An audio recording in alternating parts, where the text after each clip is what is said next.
El libro de Apocalipsis. La revelación de Juan. Durante casi 2000 años, este último libro de la Biblia cristiana ha cautivado, confundido y desafiado a lectores de todo el mundo. Sus imágenes vívidas de dragones, bestias, jinetes y batallas cósmicas han inspirado incontables interpretaciones, debates interminables, y no poca especulación sobre qué significa todo esto. Hoy vamos a explorar este texto antiguo de una manera que quizás nunca hayas experimentado antes. No con certeza absoluta sobre cada detalle, sino con respeto por su complejidad, su contexto histórico y las diversas perspectivas académicas que han surgido durante siglos de estudio. Lo que estás por escuchar no es la última palabra sobre Apocalipsis. Más bien, considera esto una invitación a pensar profundamente, a cuestionar y a relacionarte con uno de los documentos más fascinantes jamás escritos. Ya sea que abordes este texto como escritura sagrada, literatura histórica o simplemente como un fenómeno cultural que ha moldeado la civilización occidental, hay algo aquí que vale la pena comprender. Así que comencemos nuestro viaje hacia el Apocalipsis. Antes de sumergirnos en dragones, sellos y trompetas, necesitamos entender cuándo y por qué se escribió este libro. El autor se identifica como Juan, escribiendo desde la isla de Patmos en el mar Egeo.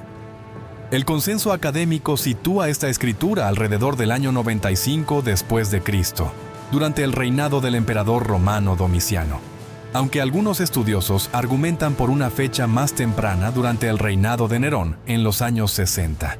Esta distinción es importante porque afecta cómo interpretamos los símbolos y referencias a lo largo del texto. Juan nos dice que estaba en Patmos por causa de la palabra de Dios y del testimonio de Jesús. La tradición de la Iglesia sostiene que fue exiliado allí, desterrado a esta isla rocosa como castigo por su fe. Imagina la escena: un profeta anciano, separado de sus comunidades, confinado a un puesto avanzado, desolado en el Imperio Romano. Sin embargo, es precisamente en este aislamiento donde Juan experimenta lo que describe como estar en el Espíritu y recibir una revelación de Jesucristo mismo. Las 7 iglesias a las que Juan se dirige, Éfeso, Esmirna, Pérgamo, Tiatira, Sardis, Filadelfia y Laodicea, eran comunidades reales en la provincia romana de Asia, en lo que ahora es la Turquía moderna. No fueron selecciones al azar. Formaban una ruta circular que un mensajero podría recorrer, entregando el rollo de Juan a cada congregación por turno. Cada iglesia enfrentaba desafíos únicos. Algunas luchaban con la persecución, otras con la complacencia, otras más con falsas enseñanzas. Las visiones de Juan estaban destinadas ante todo a estas comunidades específicas que enfrentaban presiones específicas en el primer siglo, y esas presiones eran reales. Aunque la persecución generalizada y sistemática de cristianos bajo Domiciano sigue siendo debatida entre los historiadores, no hay duda de que los cristianos enfrentaban serios desafíos.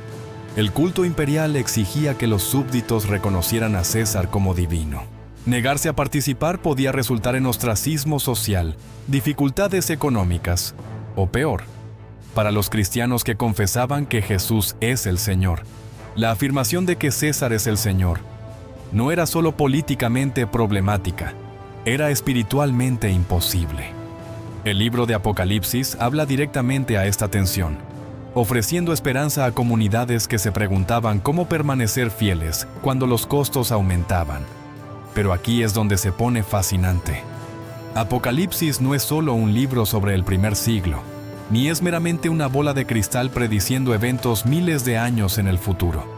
Los estudiosos han identificado múltiples enfoques válidos para leer este texto, cada uno destacando diferentes aspectos de su significado. Comprender estos marcos interpretativos nos ayuda a apreciar por qué personas reflexivas y educadas pueden leer los mismos pasajes y llegar a conclusiones diferentes. Ahora hablemos sobre la estructura de Apocalipsis en sí, porque entender cómo está organizado este libro es crucial para entender qué significa. Apocalipsis no es una narrativa cronológica directa, donde el evento A lleva al evento B y al evento C. En cambio, Muchos estudiosos reconocen que Juan usa una técnica literaria llamada recapitulación. Cuenta la historia del conflicto entre Dios y el mal múltiples veces, desde diferentes ángulos, cada vez añadiendo nuevos detalles y alcanzando hacia la misma conclusión climática. Piénsalo como ver un momento crucial de una película desde múltiples ángulos de cámara, cada perspectiva revelando algo nuevo. Los 7 sellos, las 7 trompetas y las 7 copas no son necesariamente 3 conjuntos secuenciales de eventos, sino más bien 3 formas diferentes de describir realidades superpuestas. Esto explica por qué cada serie parece construir hacia un clímax apocalíptico similar.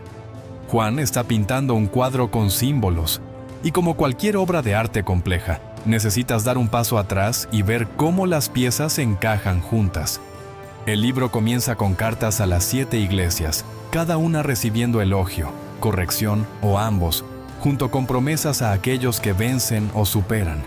Luego Juan es invitado a ver lo que debe suceder después de esto, y se le muestra una escena del trono en el cielo. Dios entronizado, rodeado de ancianos y seres vivientes ofreciendo adoración. Esta perspectiva celestial es crucial. A lo largo de Apocalipsis, Juan alterna entre visiones de lo que está sucediendo en la tierra y revelaciones de la realidad espiritual detrás de los eventos terrenales. Central a la escena del trono, hay un rollo sellado con 7 sellos. Nadie en el cielo ni en la tierra es digno de abrirlo. Nadie excepto el león de la tribu de Judá, la raíz de David. Pero cuando Juan mira, ve no un león, sino un cordero, que parecía como si hubiera sido inmolado. Esta es la clásica imaginería juanina. Jesús es simultáneamente el león conquistador y el cordero sacrificial. La paradoja es intencional. La victoria viene a través del sacrificio. El poder se revela en la debilidad. Este tema reverbera a lo largo de todo el libro. Adentrémonos en el corazón de las visiones, comenzando con los 7 sellos. Cuando el Cordero comienza a abrir los sellos en Apocalipsis capítulo 6, Juan presencia una serie de juicios devastadores que se extienden por la tierra. Los primeros 4 sellos liberan lo que se ha conocido como los 4 jinetes del Apocalipsis. Imágenes tan poderosas que han entrado en nuestro vocabulario cultural, incluso entre personas que nunca han leído Apocalipsis. El primer jinete aparece en un caballo blanco, llevando un arco y usando una corona, saliendo conquistando y para conquistar. Las interpretaciones varían ampliamente aquí. Algunos ven esto como Cristo mismo, inaugurando su reino. Otros identifican esta figura como el anticristo, un engañador que imita a Cristo. Después de todo, Cristo aparece más tarde en un caballo blanco en Apocalipsis 19, haciendo de este primer jinete potencialmente una falsificación. Aún otros interpretan esto simbólicamente como conquista o expansión militar en general, el tipo que dominaba el mundo romano. El segundo jinete monta un caballo rojo, y se le da poder para quitar la paz de la tierra y hacer que las personas se maten entre sí. Esto claramente representa guerra y derramamiento de sangre, conflicto civil, el colapso de la paz, violencia escalando fuera de control. El simbolismo habría resonado profundamente con la audiencia original de Juan, que vivía bajo la Pax Romana, la paz romana, mantenida a través de una fuerza militar abrumadora. El tercer jinete aparece en un caballo negro, sosteniendo un par de balanzas.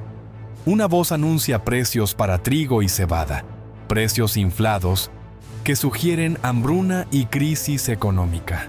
Curiosamente, los artículos de lujo como aceite y vino no deben ser dañados. Algunos estudiosos ven aquí una imagen de desigualdad económica, donde los ricos continúan en comodidad, mientras la gente ordinaria lucha por permitirse las necesidades básicas.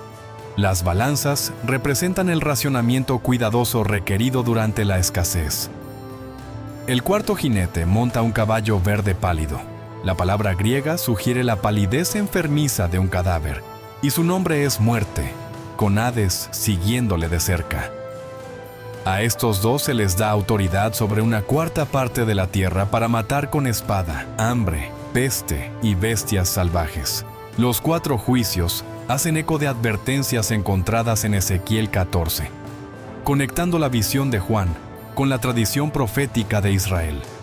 Cuando se abre el 5º sello, pasamos de juicios terrenales a una escena celestial.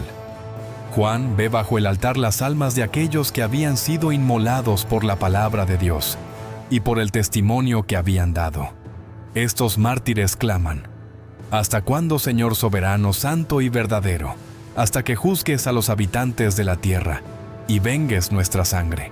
Se les dan ropas blancas y se les dice que descansen un poco más, hasta que se complete el número total de sus compañeros siervos que serían asesinados como ellos lo fueron. Este es un recordatorio aleccionador. Apocalipsis no promete que los cristianos fieles escaparán del sufrimiento. Más bien, les asegura que su sufrimiento tiene significado y que la justicia finalmente prevalecerá. El 6º sello trae convulsión cósmica. Un gran terremoto golpea. El sol se vuelve negro, la luna se vuelve como sangre y las estrellas caen del cielo. Montañas e islas son movidas de sus lugares. Reyes, generales, los ricos y poderosos, todos desde el más grande hasta el más pequeño, se esconden en cuevas y entre rocas, clamando a las montañas que caigan sobre ellos y los escondan del rostro de aquel que está sentado en el trono y de la ira del Cordero. Preguntan: ¿quién puede mantenerse en pie? Antes de que se abra el 7º sello, Juan ve una respuesta a esa pregunta. 144,000 de las tribus de Israel son sellados para protección. Luego ve una gran multitud de toda nación, de pie ante el trono en ropas blancas. Estos son identificados como aquellos que han salido de la gran tribulación. Han lavado sus ropas y las han hecho blancas en la sangre del Cordero. El 7º sello, cuando finalmente se abre en Apocalipsis 8, trae silencio en el cielo por aproximadamente media hora. Una pausa preñada antes de que comience la siguiente serie de juicios. Este silencio es impactante después de todo el ruido y acción de las visiones anteriores. Es como si la creación misma contuviera el aliento. Ese silencio se rompe con las 7 trompetas. A lo largo del Antiguo Testamento, las trompetas servían como señales de advertencia, llamados a la adoración o anuncios de eventos significativos. Aquí en Apocalipsis, 7 ángeles tocan 7 trompetas, cada explosión desatando más juicios sobre la tierra. Y aquí es donde el lenguaje simbólico se vuelve aún más vívido. La imaginería de los juicios de trompeta se basa fuertemente en las plagas de Egipto en el libro del Éxodo. Cuando el primer ángel toca su trompeta, granizo y fuego mezclados con sangre son arrojados sobre la tierra, quemando 1/3 de la tierra, 1/3 de los árboles y toda la hierba verde. La segunda trompeta trae algo como una gran montaña ardiendo con fuego lanzada al mar, convirtiendo 1/3 del mar en sangre y destruyendo 1/3 de las criaturas marinas y barcos. La tercera trompeta causa que una gran estrella llamada Ajenjo caiga del cielo, envenenando 1/3 de los ríos y manantiales. La cuarta trompeta golpea 1/3 del sol, la luna y las estrellas, oscureciéndolos. Nota la fracción recurrente, 1/3. Este juicio parcial sugiere tanto moderación como advertencia. Los estudiosos notan que esta no es todavía la destrucción final, sino más bien una serie de llamadas de atención, oportunidades para el arrepentimiento. De hecho, Apocalipsis 9, 20 y 21 declara explícitamente que a pesar de estas plagas, el resto de la humanidad, que no fue asesinada por estas plagas, no se arrepintió de las obras de sus manos. Esto hace eco del corazón endurecido de Faraón en Éxodo. El juicio por sí solo no necesariamente produce arrepentimiento. La quinta y sexta trompeta son explícitamente llamadas ayes e introducen imaginería aún más aterradora. La quinta trompeta libera langostas demoníacas del abismo, criaturas con colas aguijoneantes como escorpiones que torturan a aquellos que no tienen el sello de Dios en sus frentes. La descripción de estas langostas es extraña. Llevan lo que parecen coronas doradas, tienen rostros como humanos, cabello como mujeres, dientes como leones, y el sonido de sus alas es como muchos carros corriendo a la batalla. ¿Son estas criaturas literales? ¿Representaciones simbólicas de fuerzas espirituales? ¿Metáforas de invasiones militares? Los estudiosos han propuesto todas estas interpretaciones y más. La sexta trompeta libera 4 ángeles atados en el gran río Éufrates, que lideran un ejército de 200 millones de tropas montadas. Los caballos y jinetes se describen en términos fantásticos: corazas de rojo fuego, azul jacinto y amarillo azufre. Cabezas de caballos como cabezas de leones. Fuego, humo y azufre saliendo de sus bocas. Esta caballería mata a 1/3 de la humanidad. Algunos intérpretes ven aquí una referencia al Imperio Parto, el enemigo de Roma al este, que aterrorizaba a los ciudadanos romanos con historias de sus arqueros montados. Otros ven un símbolo más general de destrucción militar abrumadora. Entre la sexta y séptima trompetas, Juan experimenta visiones de interludio, incluyendo la medición del templo de Dios. Los 2 testigos que profetizan por 1260 días antes de ser asesinados y luego resucitados. Y la mujer vestida con el sol dando a luz, mientras un gran dragón espera para devorar a su hijo. Estos interludios no son interrupciones aleatorias, proporcionan comentario teológico sobre lo que significan los juicios y aseguran a los lectores sobre la protección de Dios a su pueblo, incluso en medio de la tribulación. Esto nos lleva a algunos de los símbolos más controversiales y culturalmente influyentes de Apocalipsis: el dragón y las bestias. En Apocalipsis 12, Juan ve un gran dragón rojo, con 7 cabezas y 10 cuernos, y 7 diademas en sus cabezas. El texto no deja ambigüedad sobre la identidad de esta figura. El gran dragón fue arrojado, esa serpiente antigua, que se llama el Diablo y Satanás, el engañador del mundo entero. Esto conecta explícitamente al dragón con la serpiente en Génesis 3, revelando que detrás del mal humano y la persecución terrenal se encuentra un adversario espiritual. El dragón hace guerra contra la mujer y su descendencia, aquellos que guardan los mandamientos de Dios y mantienen el testimonio de Jesús. Este conflicto cósmico no es solo sobre eventos futuros. Describe la batalla espiritual continua experimentada por la audiencia original de Juan y por creyentes a lo largo de la historia. En Apocalipsis 13, Juan ve 2 bestias. La primera sube del mar, teniendo 10 cuernos y 7 cabezas, con nombres blasfemos en sus cabezas. El dragón le da a esta bestia su poder, trono y gran autoridad. Una de las cabezas de la bestia parece haber recibido un golpe mortal, pero la herida mortal es sanada, causando que toda la tierra se maraville y siga a la bestia. Por 42 meses, a la bestia se le permite hacer guerra contra los santos y conquistarlos, ejerciendo autoridad sobre toda tribu, pueblo, lengua y nación. La segunda bestia sube de la tierra. Tiene 2 cuernos como un cordero, pero habla como un dragón. Una imagen perfecta de engaño religioso, luciendo inocente pero hablando mentiras. Esta segunda bestia ejerce toda la autoridad de la primera bestia y hace que los habitantes de la tierra adoren a la primera bestia. Realiza grandes señales, incluso haciendo que descienda fuego del cielo, engañando a las personas para que hagan una imagen de la primera bestia. Más notoriamente, la segunda bestia hace que todas las personas reciban una marca en su mano derecha o frente, y nadie puede comprar o vender sin esta marca, que es el nombre de la bestia o el número de su nombre. Y luego viene uno de los versículos más famosos en Apocalipsis.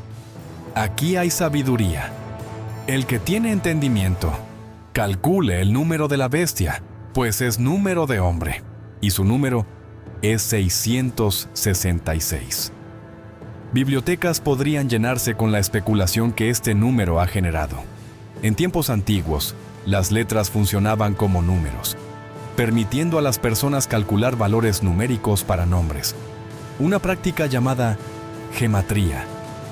Muchos estudiosos creen que 666 se refiere a Nerón César, cuyo nombre en letras hebreas suma 666. Esto haría de la bestia un símbolo de Roma y sus emperadores, perseguidores de la iglesia primitiva. Algunos manuscritos antiguos dan el número como 616, que sería el nombre de Nerón en su forma latina, pero el simbolismo probablemente va más profundo. 7 representa completitud o perfección en la numerología bíblica. 6 queda corto de 7. Es humano en lugar de divino, incompleto, fallando. 3 seises enfatizan esta quedada corta, este fallo persistente de alcanzar lo que Dios pretende. La bestia representa a la humanidad en rebelión contra Dios, sistemas y estructuras que se establecen como alternativas al reino de Dios, exigiendo lealtad absoluta y castigando a quienes se niegan a cumplir. Aquí es donde diferentes enfoques interpretativos realmente divergen. Los intérpretes preteristas ven las bestias principalmente como Roma y el culto imperial en el primer siglo. Los intérpretes historicistas rastrean las bestias a través de la historia de la Iglesia, a menudo identificándolas con varias instituciones políticas o religiosas a través de los siglos. Los intérpretes futuristas esperan que éstas sean figuras o sistemas literales que aparecerán en los tiempos finales. Los intérpretes idealistas entienden las bestias como símbolos atemporales de sistemas malvados que se manifiestan en diferentes formas a lo largo de la historia. ¿Qué interpretación es correcta? Quizás el genio del simbolismo de Apocalipsis es que funciona en múltiples niveles simultáneamente. Roma fue de hecho una bestia en los días de Juan, exigiendo adoración y persiguiendo a quienes se negaban. Pero Roma no fue el último imperio en hacerlo, ni será la manifestación final de este patrón. Los símbolos son lo suficientemente específicos para hablar poderosamente a su contexto original, pero lo suficientemente universales para resonar a través de culturas y siglos. Los juicios de las 7 copas en Apocalipsis 16 representan la consumación de la ira de Dios. A diferencia de los juicios parciales de los sellos y trompetas, las copas se derraman en medida completa. Hacen paralelo a los juicios anteriores, pero los intensifican. Llagas dolorosas en aquellos con la marca de la bestia, el mar convirtiéndose en sangre y todo en él muriendo ríos y manantiales, convirtiéndose en sangre, calor abrasador del sol, oscuridad, cubriendo el reino de la bestia el Éufrates, secándose para preparar la batalla final, y luego un terremoto masivo, acompañado de enormes piedras de granizo. Estos juicios no se presentan como crueldad divina arbitraria, se retratan como las consecuencias naturales de la rebelión de la humanidad, el desarrollo de la injusticia e idolatría, hasta su conclusión lógica. El ángel declara: «Justo eres tú, el santo, porque has juzgado estas cosas, porque derramaron la sangre de santos y profetas. Les has dado sangre para beber. Es lo que merecen». El clamor de los mártires bajo el 5º sello está siendo respondido.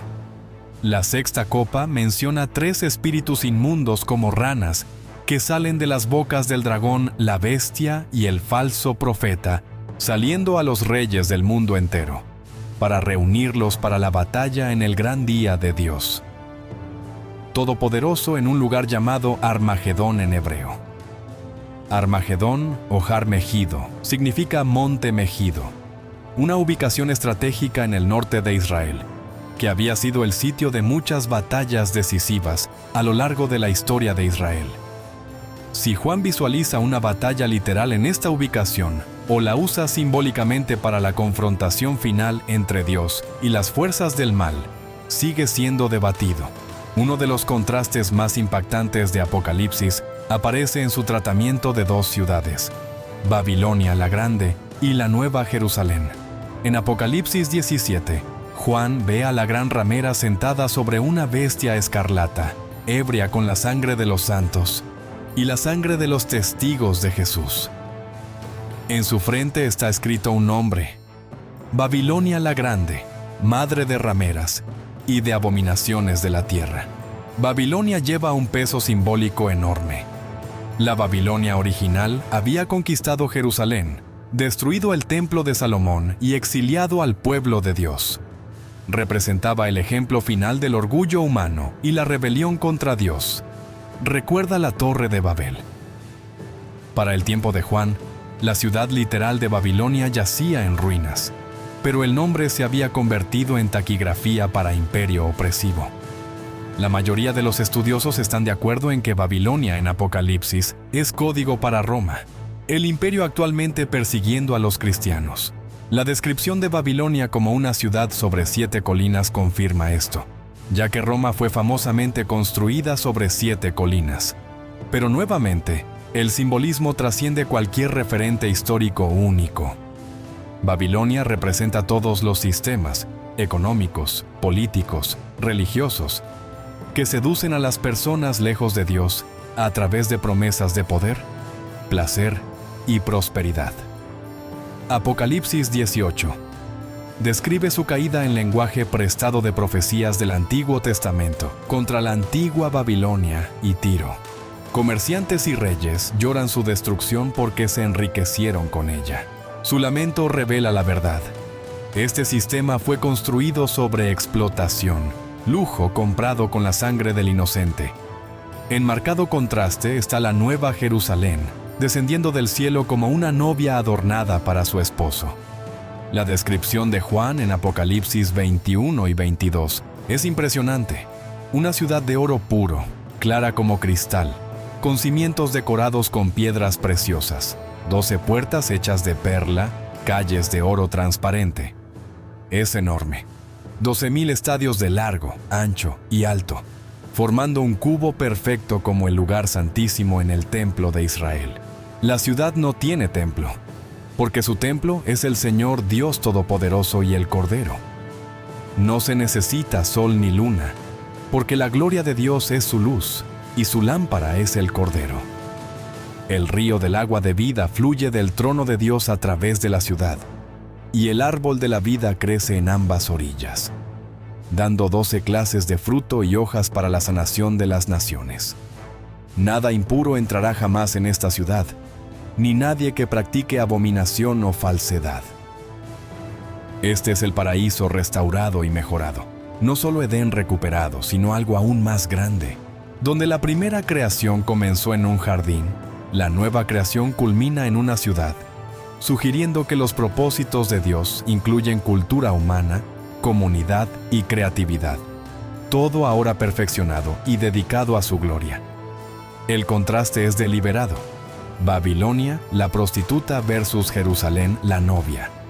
La ciudad construida sobre explotación versus la ciudad caracterizada por dar. El imperio que exige adoración versus el reino que invita a adoración libremente ofrecida. El sistema que trae muerte versus el lugar donde la muerte no será más. Luto y llanto y dolor no serán más, porque las primeras cosas pasaron. Antes de concluir, necesitamos abordar el reinado de 1000 años mencionado en Apocalipsis 20, a menudo llamado el milenio. Un ángel ata a Satanás y lo arroja al abismo por 1000 años. Durante este tiempo, Juan ve tronos, y aquellos sentados en ellos reciben autoridad para juzgar. Las almas de aquellos decapitados por su testimonio de Jesús y que no habían adorado a la bestia cobran vida y reinan con Cristo por 1000 años. Esto se llama la primera resurrección. Después de los 1000 años, Satanás es liberado por un corto tiempo para engañar a las naciones una vez más, reuniéndolas para batalla, pero fuego del cielo los consume, y el diablo es arrojado al lago de fuego y azufre para ser atormentado para siempre. Este pasaje ha generado enorme debate teológico. Los premilenialistas creen que Cristo regresará antes de un reinado literal de 1000 años en la tierra. Los amilenialistas entienden los 1000 años simbólicamente, representando la era actual de la Iglesia entre la primera y segunda venida de Cristo. Los postmilenialistas esperan que el mundo sea progresivamente cristianizado antes de que Cristo regrese. Cada visión encuentra evidencia de apoyo en la Escritura más allá de Apocalipsis 20, y se conecta a marcos teológicos más amplios sobre los propósitos de Dios en la historia. El número mismo, 1000, aparece solo en Apocalipsis, un libro saturado de números simbólicos. ¿Es literal o simbólico? Si es simbólico, representa un periodo completo pero indefinido de tiempo. similar a cómo podríamos usar 1.000.000 de años para significar realmente mucho tiempo? El texto no nos dice explícitamente, y los cristianos a lo largo de la historia han estado en desacuerdo en este punto, mientras mantienen unidad en asuntos más centrales de la fe. Lo que podemos decir es esto. Apocalipsis 20 asegura a los lectores que la influencia de Satanás, aunque real y destructiva, es limitada y temporal. Dios ha establecido límites que el mal no puede cruzar. Los mártires no son olvidados. Participarán en la victoria final de Dios.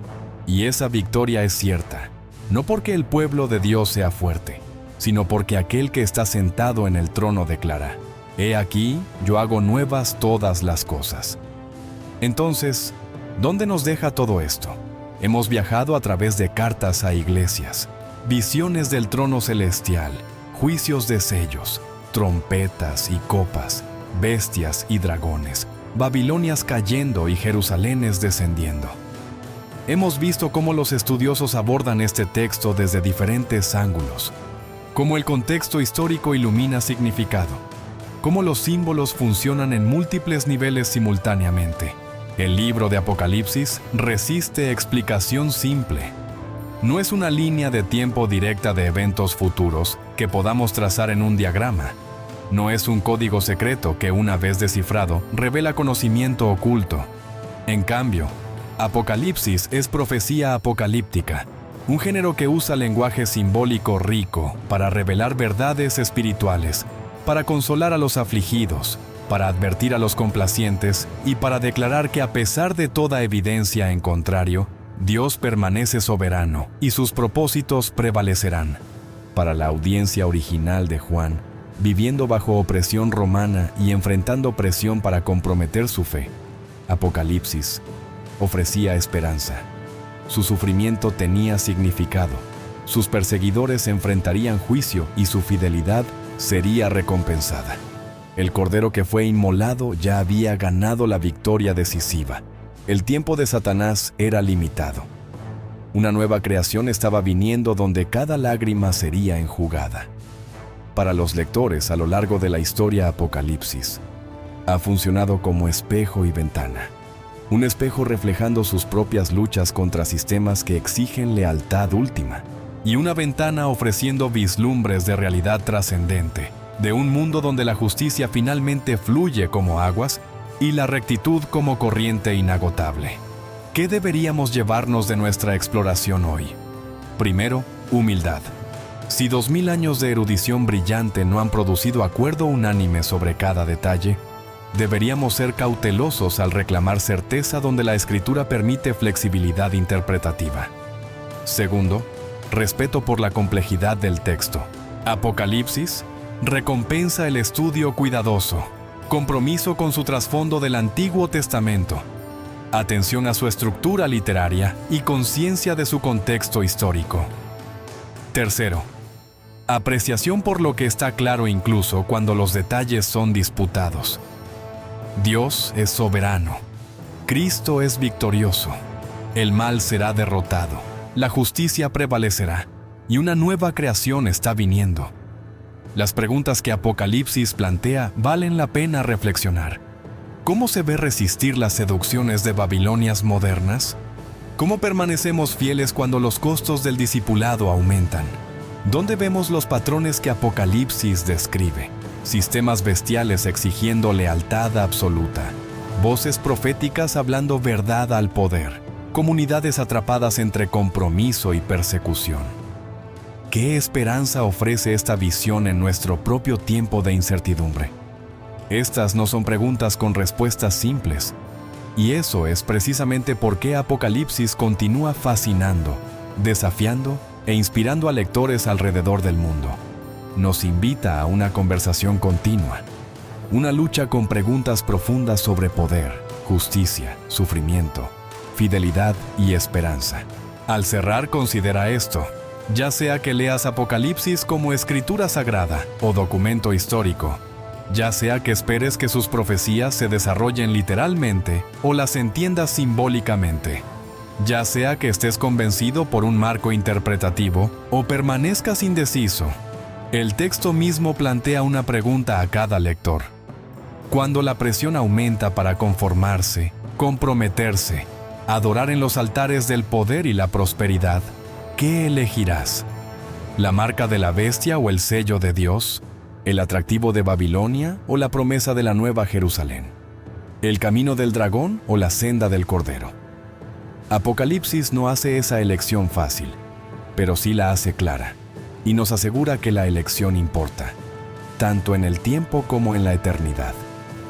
El Apocalipsis, propiamente entendido, no es principalmente sobre satisfacer curiosidad respecto al futuro, es sobre moldear fidelidad en el presente, proporcionar esperanza a quienes sufren injustamente y declarar que los reinos de este mundo se convertirán en el reino de nuestro Señor y de su Mesías, y Él reinará por los siglos de los siglos.